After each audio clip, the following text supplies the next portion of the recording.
So from 8 to 5, it's time to be smart. From 5 for the rest of the day, it's time to be meathead.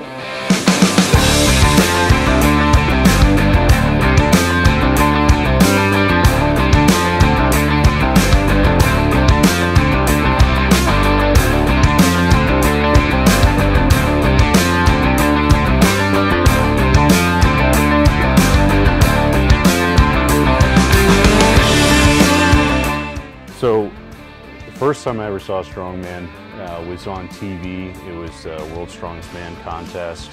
Just seeing the size of these guys and their ability to be able to move something massive like a semi-truck was just mind-blowing to me as a kid growing up. It was almost like these guys were real-life superheroes, things you would see out of a comic book, but they're living, breathing men that have the ability to move these objects that just seem absolutely massive. And I got involved with a local contest back in 2010 over in Mesquite.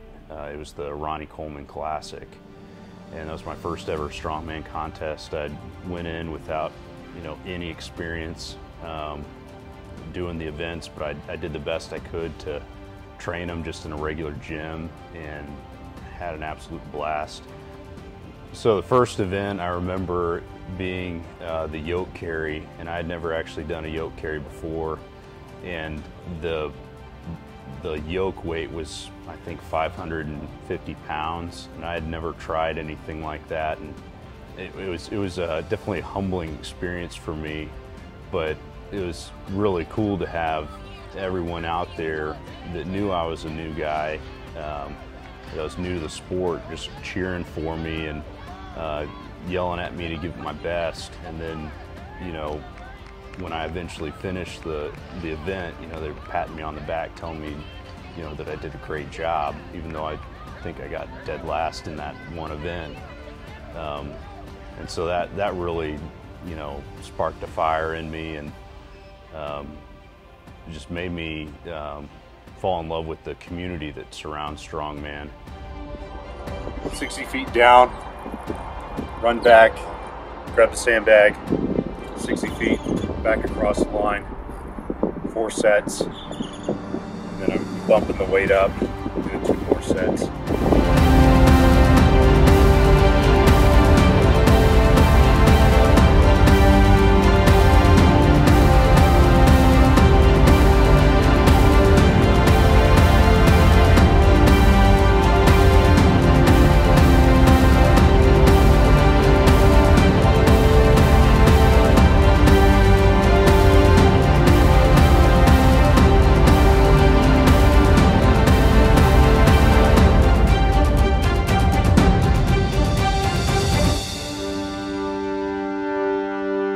What really made me enjoy getting better at the sport was just the ability to move heavier weights, to really see what my limits were as an athlete, and to, I guess, surprise myself with what I was capable of, accomplishing things that I never imagined myself doing when I first started competing in strongman. And going back to when I was watching it on TV, I never thought that I would be moving the same kind of weights that some of those guys were. Training for me is often mundane. The times I really enjoy it are closer to contest, when I'm starting to peak in a training cycle, when my strength levels are at an all-time high, and I think that's kind of when most everyone enjoys training.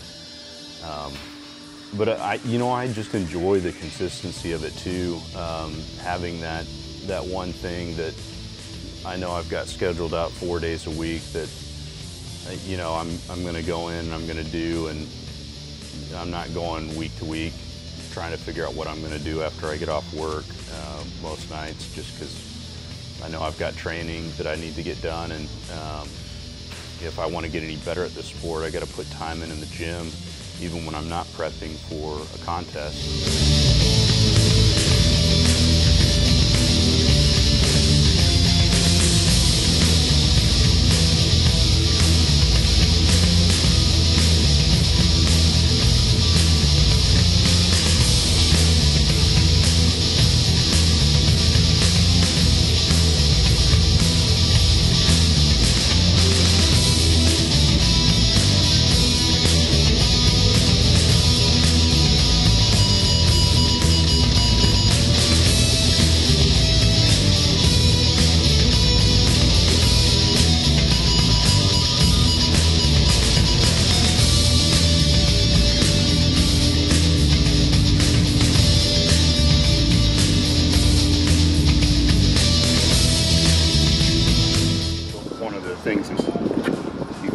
practice Conan's reel by doing what's called the Zercher carry. It's not a strong event for anyone because it's just so painful. You go until you can't take the pain anymore or you pass out, is the way this event goes.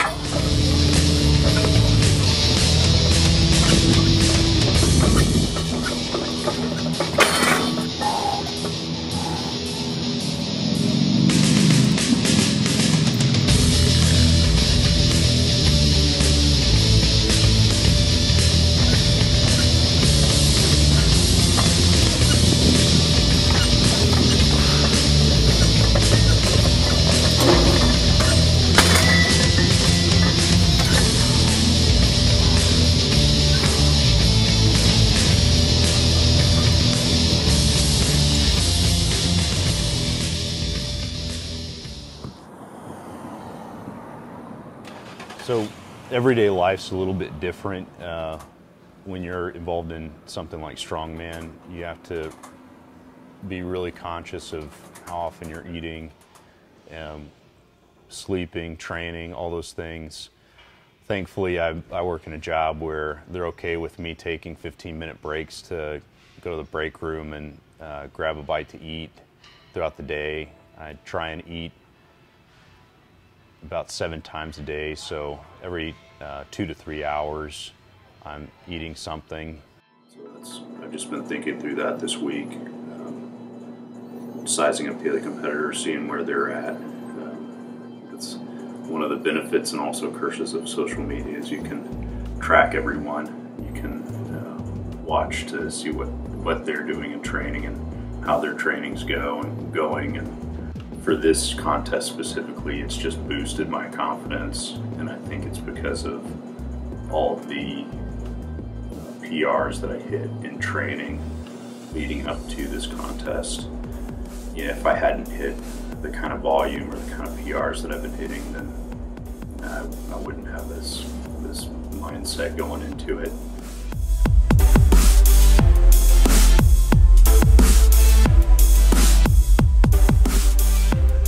Enjoy date nights because it doesn't really matter what I eat. I'm usually going to burn it off in training, or just with a lot of the mass that I carry around.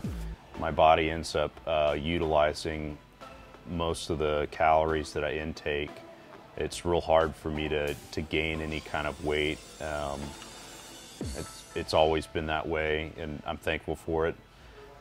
I'm sure as soon as I stop doing Strongman, then I'm not going to be able to eat, like I do, unless I just want to be a fat slob or something. The diet that I get to enjoy as a strongman really spoils me and doesn't make me envy the bodybuilding community at all. For the longest time, I tried to kind of eat like a bodybuilder, where I had my chicken and my rice, and I do green beans and like no salt on anything. And it was holding me back in my training and in my ability to be able to put on more size that I needed for the events that I was doing and to get better in the sport.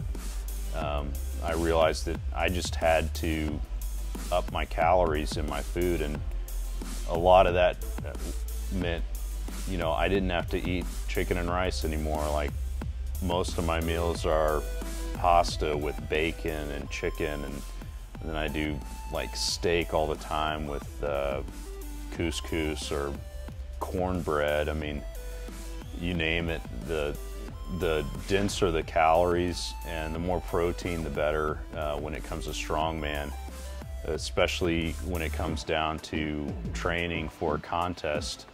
The event training that we do is so rigorous and intense and just taxes our cardiovascular system to where we end up burning off a lot of what we intake. And so before those heavy training days, when we're going to be hitting deadlifts, squats, or event days, I mean, it's game on when it comes to eating. Yeah, I think it Secret. That fat twitch muscle that you're feeding with those pizzas, that's for.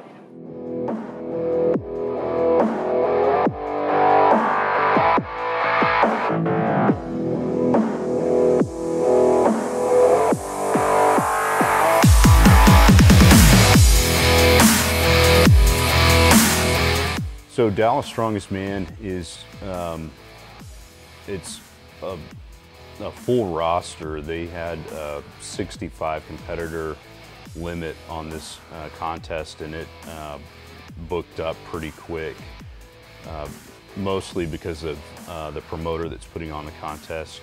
Brian Barrett does a phenomenal job putting together events and just running a smooth show.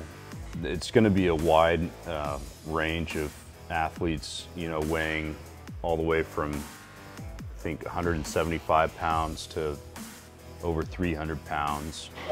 One of the keys to success for Trey, as part of his training regimen, is to yell at high schoolers and troll pro strongmen on Instagram.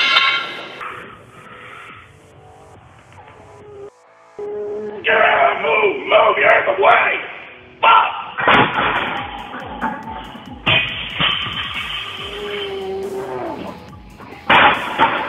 Film me! You walked right through it. But at least it's going to be a good video. Well, technically, he was a middle schooler. My weight division is going to be the 265-pound weight class. And there's 12 competitors last time I looked. They're all great guys.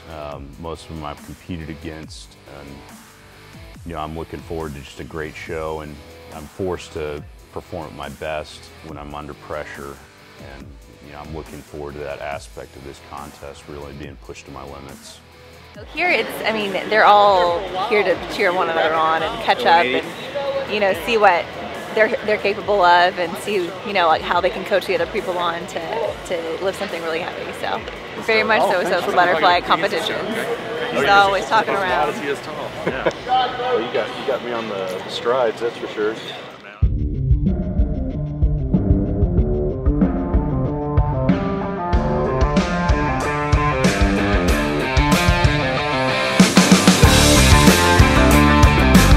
We're gonna be cleaning a 2-inch axle to our shoulders and then pressing it for reps.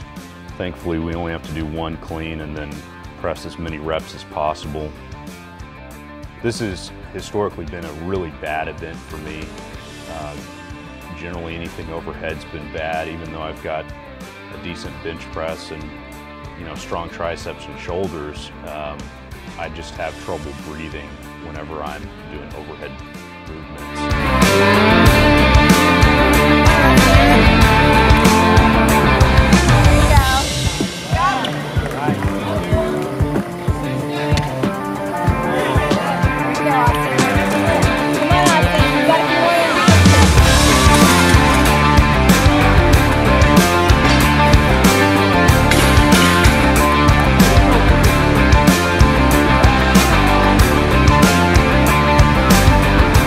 So everything's really pushed to the limits in a strongman competition, especially a heavy one.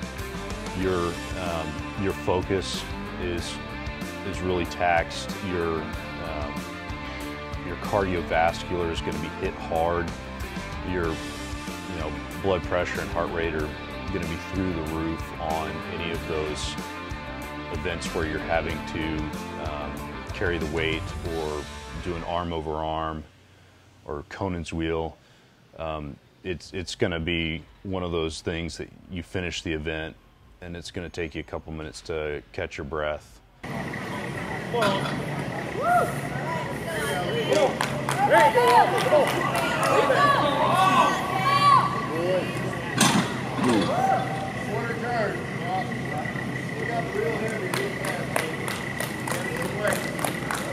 So you get this feeling like you've been hit by a truck at the end of the day, but it's a really satisfying feeling, you know, being roadkill, I guess you could say, at the end of it, because you had a great time with friends, you lifted some crazy weights, and, you know, hopefully you get to accomplish whatever goals you've set out with that contest, whether that's to be on the podium, hit a new PR, or just even to complete a contest that, you know, I know that's a big deal for some people, and it was for me for a long time, was just to be able to get through each event.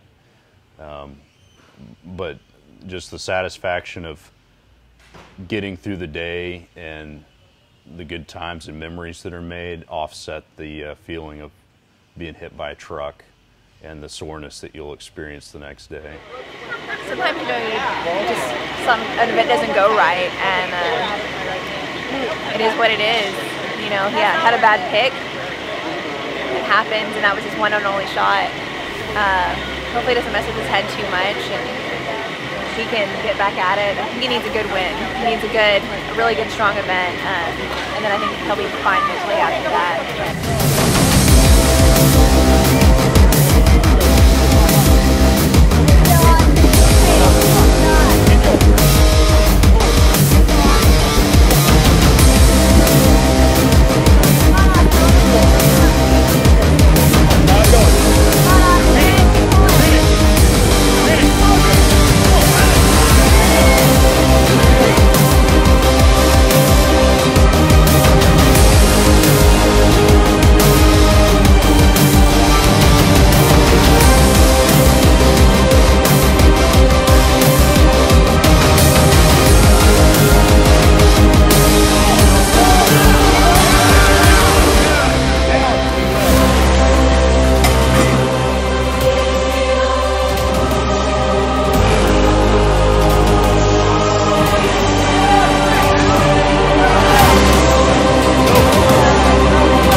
Today obviously didn't go as planned. I had high hopes for the first event, which is the axle clean and press for reps.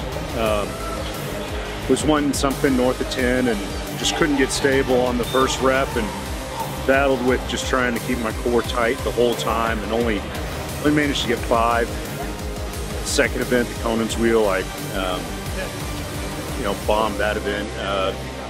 Didn't take the time to get set with the weight and pull it into position on top of me, and as soon as I started stepping, it just slipped right out of my hands. The deadlift for me was a big win mentally, and my first event win here. I won the event after my second attempt at 675, and then I didn't have to do my third attempt, but I wanted to anyway, just to kind of prove something to myself and set a PR. So I went ahead and took 705 for my third attempt, and that was a PR with that apparatus. The arm over arm pull, a lot of people struggled with the grip on the rope. It's a brand new nylon rope, and so I kind of knew in that event, starting off, I'd need to wrap it around my forearm to get it broke loose and moving towards me. I think I did okay on that. I didn't see where my time fell, but I know it was good for me. And then the last event was the frame carry. That was a 550-pound frame. Carry it for 60 feet, and then pick up a 250-pound sandbag, carry it back 60 feet. I think I did pretty well with my time. Didn't miss my pick on the sandbag. Was very quick in the transition from the frame to the sandbag, which is what I've been training, and felt good about that.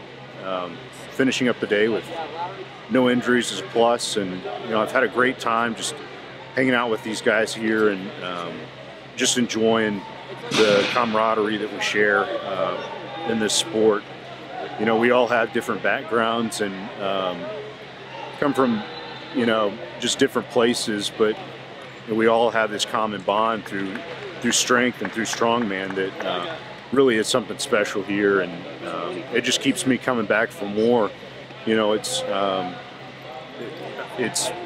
not always my performance, obviously, that keeps me coming back, but it's just the genuine good time that we have. I would have liked to definitely have killed it the first 2 events. I really feel like I let myself down on that, but you know, you just got to keep learning. You don't obviously just can't quit because you had a bad day. You learn from it, and you just keep pushing forward, and that's the best you can do with it. I think it would just say more about someone if, you know, they were doing great in something and then they had one loss and then they're like, okay, I'm not doing this anymore. But if you know, keep continually falling down and getting up and coming right back to it, you know, it says a lot more about your character and just the persistence that you have. And that's key for any athlete. Is if you want to be successful, you're gonna fail. So that's the only way you get better.